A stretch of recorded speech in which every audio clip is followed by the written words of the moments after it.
Another day, another vlog. आज है 22nd of August, the most awaited day of this year. आज है गणेश चतुर्थी। सो अभी मैं आई हूँ अपने छत पे ये जो आम के पत्ते हैं ना ये तोड़ने के लिए, बिकॉज़ आपको पता है जब हम गणेश जी की पूजा करते हैं तो आम के पत्तों को भी कलश में सजा के रखना होता है, कुछ उनके भी स्पिरिचुअल वैल्यू है। और आज आप लोगों को मैंने फेस रिवील भी करना है अपने गणपति पप्पा का। और एक और बात, आज जो गणेश चतुर्थी है, हम जो कश्मीरी कल्चर है हम लोग उसको विनायक चौरम बोलते हैं।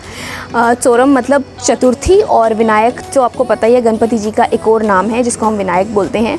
जो कश्मीरी रिचुअल होता है इसमें हम पन पूजा करते हैं, तो उसका भी थोड़ी सी झलक दिखाऊंगी आप लोगों को मैं। उसके लिए मुझे थोड़ी द्रुबा इकट्ठी करनी थी। स्टार्ट करते हैं हम अपनी गणेश जी की स्थापना, चलिए चलते हैं। सो गाइस, बेसिकली हम रोठ पूजा करते हैं विनायक चौरम के दिन, जिसमें हम भीमगर्भ मर्ज एक देवी हैं उनकी पूजा करते हैं, जो कि एग्रीकल्चर प्रोड्यूस जो होती हैं उनकी जो बोलते हैं ना देवता, वो हैं। ठीक है, तो इस दिन हम लोग रोठ बनाते हैं घर पे, और जो हमारे घर की बड़ी लेडीज़ होती हैं वो अपने राइट ईयर में कपास के कपड़े से, जो हम लोग आपने देखा होगा कश्मीरी लेडीज़ में वो जो अट लगाती हैं, अटोर जिसको बोलते हैं हम, डिजोर बोलते हैं सॉरी, तो उसमें लगाते हैं। ये as a symbol of purity होता है। ओके, सो इस तरह से हम लोग पूजा करते हैं। इसमें हम यही प्रसाद जो है इसका कंज्यूम करते हैं इसको, और अपने रिलेटिव्स में भी बांटते हैं। तो फर्दर हम बात करते हैं गणेश चतुर्थी के बारे में। गणेश चतुर्थी एज इन गणेश जी का बर्थडे के रूप में मनाया जाता है। हम इस दिन गणेश जी को अपने घर पे लाते हैं और स्थापना करते हैं उनकी, तो और उसके बाद अपने घर पे रखते हैं। अनंत चतुर्दशी के दिन हम उनका गणेश विसर्जन करते हैं। ठीक है, अब जो स्टोरी है गणपति बप्पा के बर्थ की वो तो सबको पता है, राइट, बट जो स्टोरी बिहाइंड गणेश विसर्जन है वो मैं आप लोगों को बताती हूँ।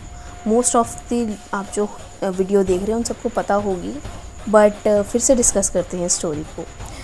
हुआ क्या था, वेद व्यास जी जो थे उन्होंने गणेश जी को महाभारत की कथा सुनाई थी, और गणेश जी ने महाभारत जो है वो अपने हाथों से लिखी थी।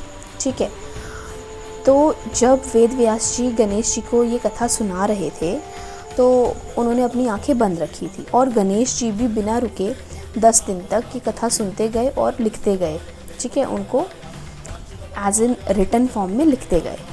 तो जब 11वें दिन वेद व्यास जी ने अपनी नेत्र खोली, आंखें खोली, तो उन्होंने देखा कि इतनी मेहनत करने के बाद गणेश जी का जो तापमान, बॉडी टेम्परेचर है वो बढ़ रहा था, बहुत ज़्यादा बढ़ गया था। मतलब इतनी हीट प्रोड्यूस हो रही थी, एनर्जी प्रोड्यूस हो रही थी। तो उस चीज़ को ओवरकम करने के लिए वेद व्यास जी ने क्या किया, गणेश जी को जो शीतल जल होता है, ठंडा पानी, उसमें रखा। ठीक है, उनमें मतलब समुंदर में रखा उन्होंने। तो उस दिन से ये प्रथा स्टार्ट हुई। अनंत चतुर्दशी के दिन गणेश जी का विसर्जन किया जाता है। गणेश चतुर्थी पे उनकी स्थापना की जाती है घर पे धूमधाम से, और 11वें दिन या अनंत चतुर्दशी के दिन उनका विसर्जन किया जाता है, और उनको बोला जाता है कि भगवान जी आप अगले साल फिर से आइएगा और हमारे घर में बहुत सारी खुशियाँ लेके आइएगा। या